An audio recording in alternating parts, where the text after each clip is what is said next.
there is a deviation from normal, if there is an abnormality, how would you seek to universalize an abnormality?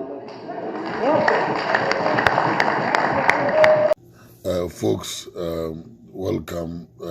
Today, let's talk about the LGBTQ plus issue in relation to Uganda. Recently, there appears to be a new wind of freedom blowing in Africa because some countries are on a war path trying to make laws that protect their own cultures against the intrusion from the West. And some are even standing up against threat of sanctions from the West because they believe that there is some level of hypocrisy being displayed by Western countries, because you have, in the Middle East, you have Islamic countries that have outlawed same LGBTQ plus behaviors in their territories, but the West is still dealing with them. But when it comes to Africa, they are using threats to force people to legalize such rights so that gays and lesbians can have equal rights. Now, those countries are standing their ground and saying that we do not think that these are issues. That is an issue in our country. What matters most to us is bread and butter issues, and also to protect our countries. Now, one country that has taken a very firm step to deal with this issue is Uganda. Recently, they passed a law that criminalizes LGBTQ activities. You can see this what will happen to you if you fall foul of the law. Here are highlights of the new Ugandan law. A person convicted of aggravated homosexuality, death sentence. Person who commits the offense of homosexuality, you get 20 years. A person convicted of promotion of homosexuality, 20 years. If you recruit a child, you get 20. A child caught in the act, and a person convicted of attempted aggravated homosexuality, 14 years. A person convicted of attempted homosexuality, you get 10 years. The owner of the premise where the act took place will also get 10 years jail sentence, and a child guilty 5 years, amongst others. Now, this has attracted some condemnation from Western countries, particularly in the US, where not only President Biden has caused a statement to be released from the White House threatening sanctions against Uganda, and then particularly politicians who took part in validating the new law. US President Biden condemned the law, and he says, I join with people around the world, including many in Uganda, in calling for its immediate repeal. No one should have to live in constant fear for their life or being subjected to violence and discrimination. It is wrong. Beyond that, this is what he also threatened sanctions over the country's new law. So that is it. The West trying to show muscle to force countries to accept LGBTQ rights. And he thinks that that is unacceptable for a country to make LGBTQ activities illegal and to seek to regulate that. But then, in a quick response, Ugandan President Uweri Museveni had this to say. Now, the mistake of the Western, some of the Western groups, and I'm glad to see these people, wonderful people like the ones who are here, to know that in the West there are some still human beings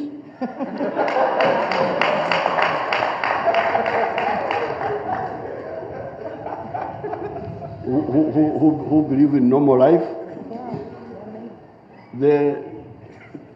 The attempt to if there is a deviation from normal, if there is an abnormality, how would you seek to universalize an abnormality?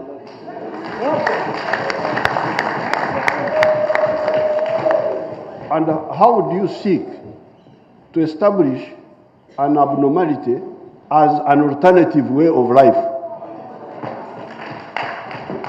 There are two ways of life, the normal and the abnormal, and then you put it there. If there is an abnormality, why don't you seek to treat the abnormality?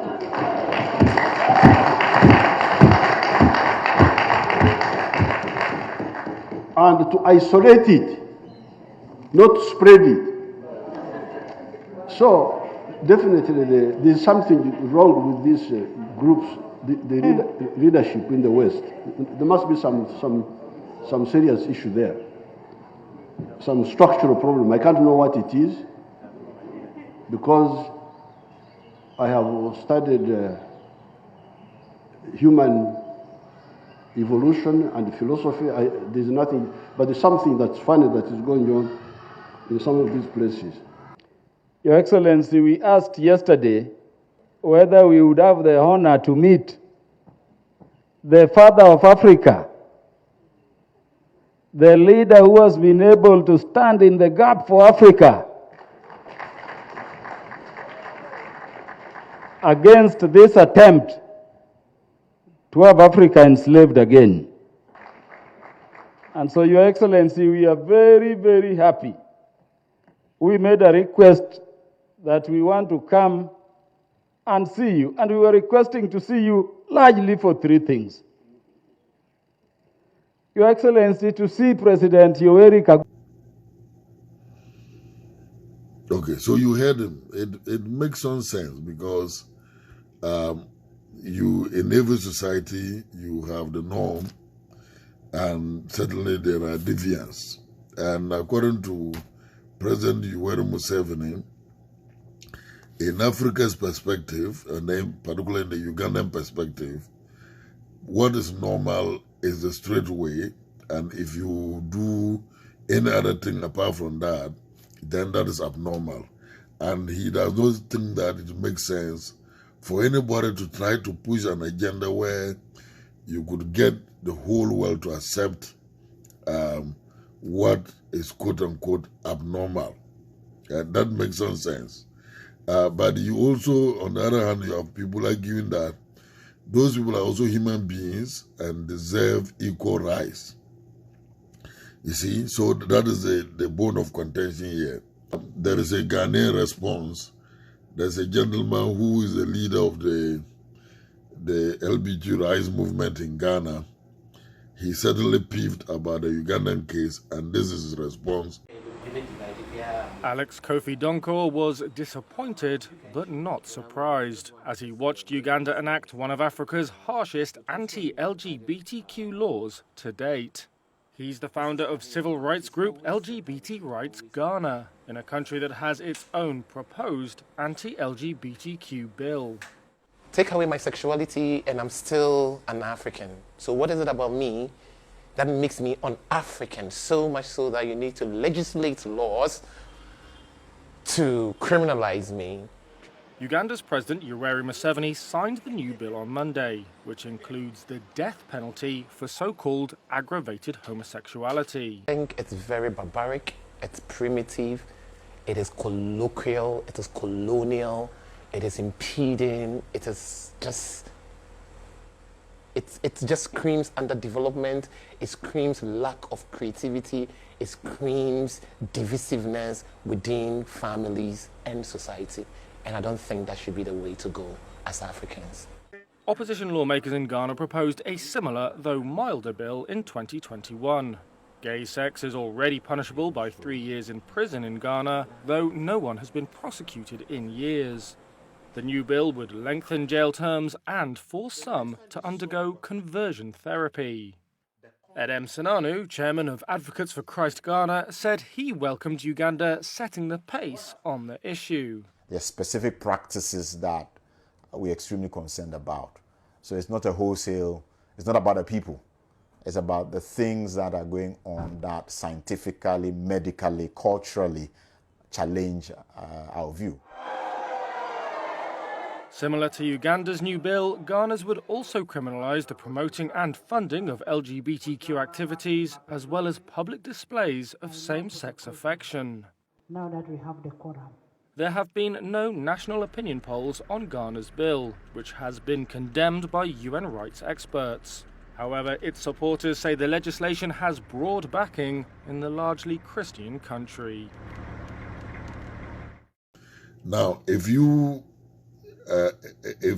there is also the argument, particularly my Ghanaian lawmaker Sam George, who has always been fighting this issue, once asked the question that why is it that in those Western countries they have made bigamy a crime, but seeking to enforce LGBT right to force LGBTQ rights on African countries whose cultures frown upon such activities.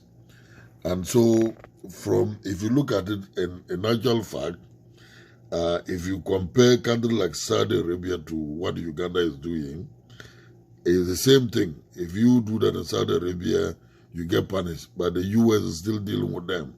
There are no sanctions on their leaders.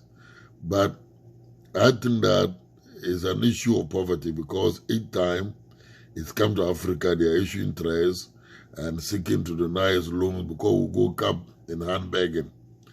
But there are signs that African countries are beginning to fight back, because apart from Uganda, Tanzania, Ghana, and some other countries are also working on similar laws to limit the activities of people who are into LGBT activities. Okay, so these are the issues. I particularly think that countries have a right to live their lives the way they want it, and if you don't want, you simply get out. Much as in the US, bigamy is punishable by law, the Ugandans are also saying that they have a right to regulate LGBTQ activities, and rightly so. It's in tune with their culture. It is their right to make laws that protect their cultural heritage, and other countries should not be seen to be meddling to that extent. That is my view. I don't know what you think about it. You can leave your view below, and then whether you agree with the Ugandan move or you disagree. Thank you.